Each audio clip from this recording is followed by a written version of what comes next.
participating with my black coffee majority of the day when I'm doing the long fast because it can suppress hunger hormones and also stimulate the cortisol to release a little bit more blood sugar. So that's the same thing I do when I'm going and I'm weight training. If I get a little stir crazy during the day when I'm fasting, or definitely when I do a fast, I try to work out in the morning. I'm trying to get my body to produce and create its own sugars, which it is totally capable of doing. It's crazy. Our bodies are crazy. Either you have two options. You can either get your food always from an external source, meaning that I'm going to eat that food, it's going to break down into the tiniest components, blood sugar. Or I could make my own. Me personally, I'm stubborn, you know? I want to make my own. So I go and I weight train, I'm breaking down sugars, and so that I can get this process of autophagy going. I want this process of weight loss, fat burn, sugar burning, you know? So that's the benefit of weight training. That's why it's so helpful to be able to do that. And actually, Ozempic and those GLP-1 drugs, they're designed to get you into the fasted state, to get you into that process of autophagy. So it's quite fascinating. It's like, why are these drugs designed to get us into the fasted state? Because it's the healing state of the body. It's so beautiful. It is incredible. And let's say like you didn't have health insurance, you know?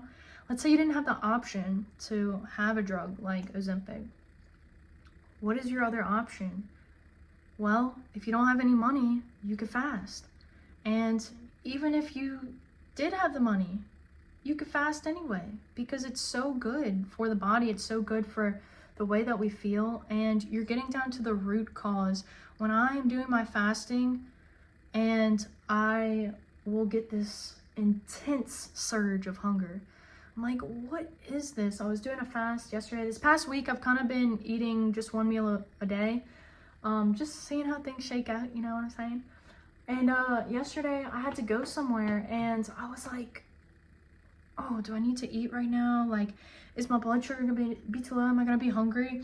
And it's so important to observe why you're going to eat. In that case, for me, I was going to eat out of a state of fear, a state of non-belief in my own body, because really we have everything that we need on the inside within. We really, really do. Sometimes it just takes a minute to like sit back, relax, take a breath, and ask yourself, like, why am I going to eat right now? Is it because I'm scared? Things we do out of fear, they don't usually, we get results. When we take actions out of fear, we get fear-based results. So I'd rather take an empowered approach, and when I am going to eat, it's like, I'm ready. I took this time, and now I'm ready. I'm ready to receive all of the benefits. I'm ready to receive all the amino and fatty acids that I've been craving. And when I eat when I break my fast, I'll eat some ground beef. And it is just the most pleasurable thing to eat after you've been fasting. It is like insane. It is insane how it feels. Like, you don't notice how your body feels when you eat until you've taken a break from it. And I think it's one of the simplest, most beautiful things that you could possibly do. So autophagy is a cool process. I've always thought this. Years ago, I started to get really down in the rabbit hole in it because I was starting to learn more about insulin and glucose and also cancer, so cancer risk. So that's why I'm a huge fan of minimizing cancer risk as much as possible, because our cancer rates are so high, our disease rates are so high. Back in the day when I was struggling with mental health stuff and my physical health, I knew that I was having issues with insulin. I knew that I was having issues with my blood sugar when I was struggling with my acne. I knew that things on the inside were off. And I knew that I needed to strengthen my relationship with myself, my mind too. And fasting is such a mental, it's like a cold plunge. It is such a mental process that we go through. When you're just sitting there and your body and your digestion is not turned on and ready to go, there's a stillness to be found. And the stillness is beautiful because it's always there. We just tend to ignore it. And I'm also fascinated in it too, being that it can reset dopamine pathways. So addiction is huge in our society. A lot of the addiction is with the foods that we have. We are chemically addicted to the foods and the sugars, but we also are addicted in a lot of the way that we relate to others and how we just operate in the world. So I'm just so fascinated at changing the gut bacteria in that way. Dr. Mindy Pelz has a 48 hours dopamine reset for a fasting protocol that she has. So basically, when we are fasting, our little gut bacteria, people talk about the microbiome a lot, you know? And so when we're fasting, let's say we have like good gut bacteria, you know, over here. People don't like the words good and bad, and I don't either, because I think there's some gray areas, but for this sake, we're gonna talk about good and bad. So good and bad gut bacteria, strong or weak.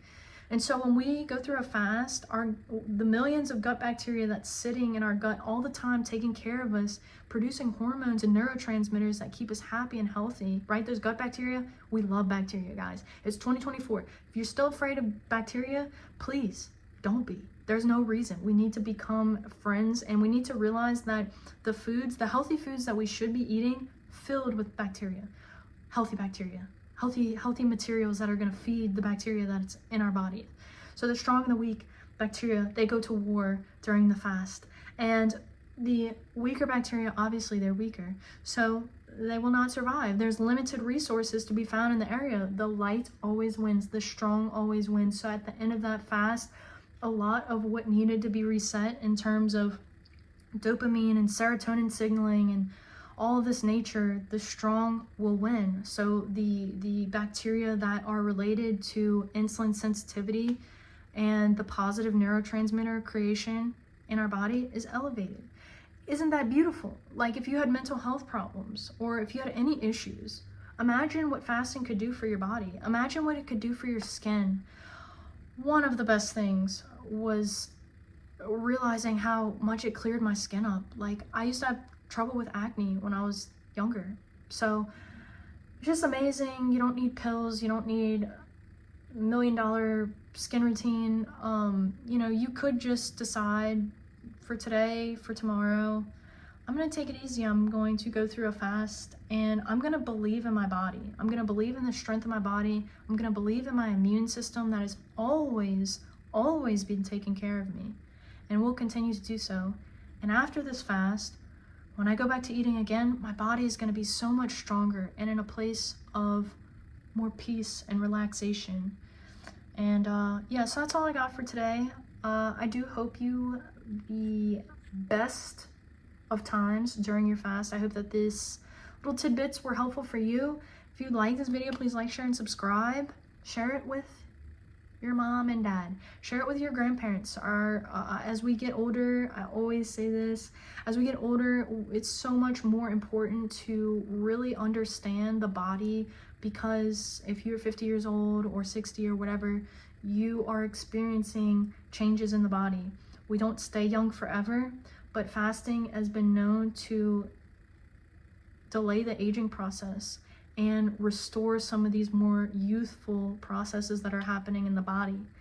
So I love you as always. Stay moving. Good luck. And yeah.